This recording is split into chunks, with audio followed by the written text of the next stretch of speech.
ପ୍ରକାଶିତ ବାକ୍ୟ 21:27 କୌଣସି ଅଶୁଚି ବିଷୟ ବା ଅଶୁଚି ଲୋକ ସେଠାରେ କଦାପି ପ୍ରବେଶ କରିବ ନାହିଁ। ନାଇଁ, ସ୍ୱର୍ଗ ରାଜ୍ୟରେ ନୂତନ ଜେରୁସାଲେମ ନଗର ମଧ୍ୟରେ ପ୍ରବେଶ କରିବାକୁ ହେଲେ ଆମେ ମାନେ ପବିତ୍ରୀକୃତ ହେବା ଆବଶ୍ୟକ। କେମିତି ପବିତ୍ର ହେଇପାରିବୁ? କୌଣସି ଧର୍ମ କର୍ମ ଦ୍ୱାରା ପବିତ୍ର ହେଇନଥାଉ।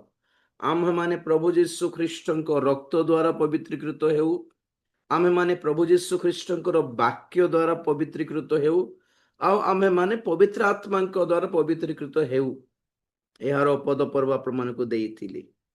ନାଇଁ କି କୌଣସି ଶୁଚିକ୍ରିୟା ଦ୍ୱାରା ହାତ ଗୋଡ଼ ସଫା ପାଣିରେ ଧୋଇବା ଦ୍ୱାରା, ମୁଣ୍ଡରେ ପାଣି ଛିଞ୍ଚିବା ଦ୍ୱାରା ଏମିତି ହୁଏ ନାହିଁ।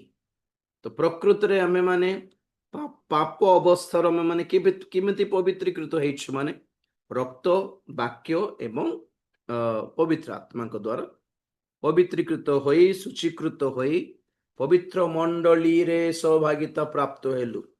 ପବିତ୍ରତା ନିମନ୍ତେ ସେ ଆମମାନଙ୍କୁ ଆହ୍ୱାନ କରିଛନ୍ତି।